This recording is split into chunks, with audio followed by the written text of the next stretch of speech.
There are fragments of Ezra and Nehemiah at the Dead Sea, but no complete manuscript. So the Dead Sea Scrolls doesn't provide the evidence that they were originally one book. The strongest indication that they were one book is the fact that the Ezra memoir, that is the part where Ezra is speaking in the first person, which begins in Ezra chapter 7, is half in the book of Ezra and half in the book of Nehemiah. And so that's a strong indication that Ezra and Nehemiah were originally one book. As we read in Ezra, starting in Ezra 1, we're talking about a time period that begins with the Cyrus decree. And Cyrus is the Persian king who defeats Babylon and takes over all of Babylon's vassals, including the Jews, including Judah. And he issues a decree right away that allows the Jews to return to Judah and Jerusalem. But all of a sudden, in chapter 4, to us, strange shift to the future, to the reigns of King Xerxes, whom we know about through the book of Esther, and then to the reign of Artaxerxes. And we learn there about two occasions where enemies of the Jews try to thwart their fulfillment of God's plan. And then all of a sudden, after chapter 4, verse 23, we got to shift back to the time of Sheshbazzar and Zerubbabel. So it strikes us as quite awkward that there is this sudden intrusion into the narrative. A couple of events that actually fit in better chronologically with what we read about in Ezra chapter 7 through the end of Nehemiah, which starts with Ezra, who begins his work in the 7th year of Artaxerxes, which would be 458 BC, and Nehemiah, who comes to Jerusalem in Artaxerxes' 20th year, which would be 445 BC. So how are we to understand this intrusion? Well, sometimes biblical narrative is structured more thematically than it is chronologically. And here's a good example of it. Because even though the Xerxes and Artaxerxes events don't fit in well chronologically with Ezra 1 through 6, it does fit in extremely well with an important theme because, you know, after the Jews begin to rebuild the temple, they receive a lot of hostility from outsiders and also their own lethargy, and so they stop work on the temple until God sends two prophets, Haggai and Zechariah, to tell them to get to work, finish the temple, which they complete in 516 BC. So I think the original readers would have understood this structure in a better way than we do. We just need to be aware that we get this material in 4:6 through 23 for thematic reasons rather than chronological reasons. Ezra and Nehemiah confronted these Jewish men who had divorced their Jewish wives and then married pagan Gentile women. And they did so, even though it seems so harsh, because this is precisely the issue that got them into trouble in the first place. Now we live in the New Testament time period. Jesus has come. So how does what Ezra and Nehemiah relate to us? Well, the first thing I would point out is that Jesus actually tightens up the law concerning divorce. He teaches that his followers can only get divorce under certain conditions, in particular adultery.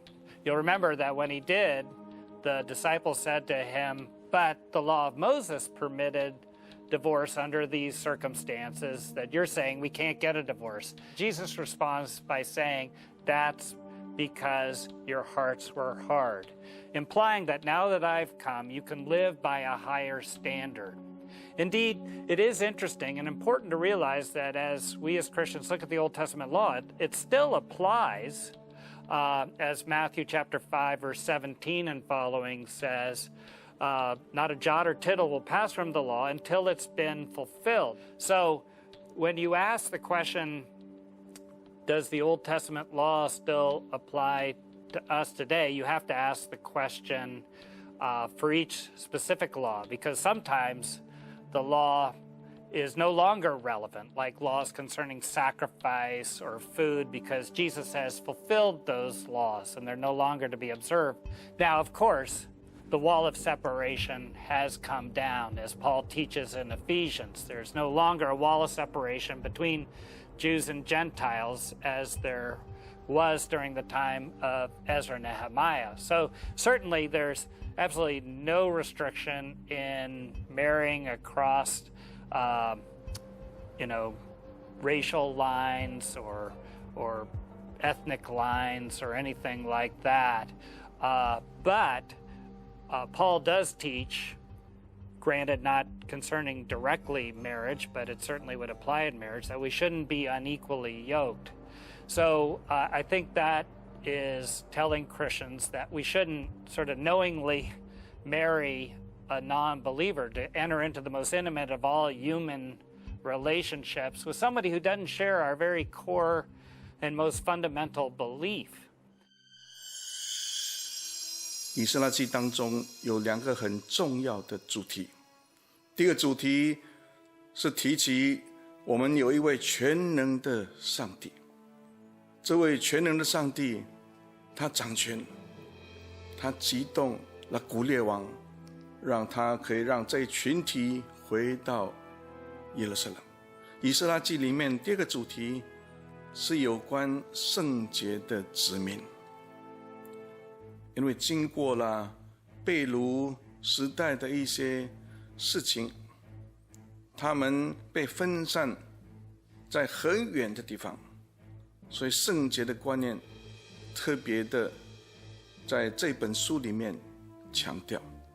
所以在第3章当他们重建的时候，他们注意到底在哪里重建神的祭坛，圣殿的根基在哪里建造。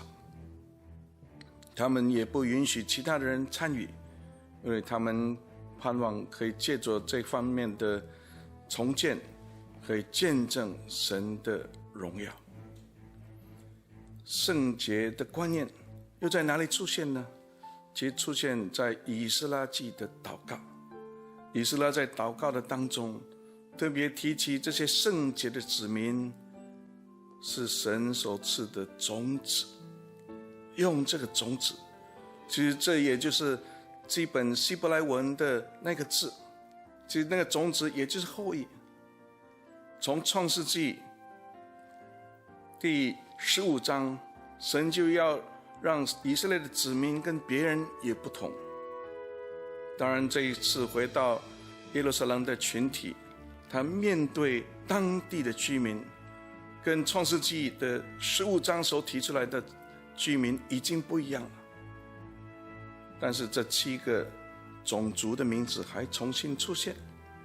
其实以斯拉所要强调的就是连续性，神圣经里面的启示是要以色列的子民跟众人不一样。其实以斯拉记里面的所教导的主题对于我们今天的时代有很密切的关系，让我们更加明白神所看重的要我们在婚姻上面的圣洁，信与不信不可以结合。神要我们在婚姻上面小心来处理。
播种国际事工邀请您与我们携手前行，是撒种的有种，是要吃的有粮。了解更多详情，请洽播种国际事工。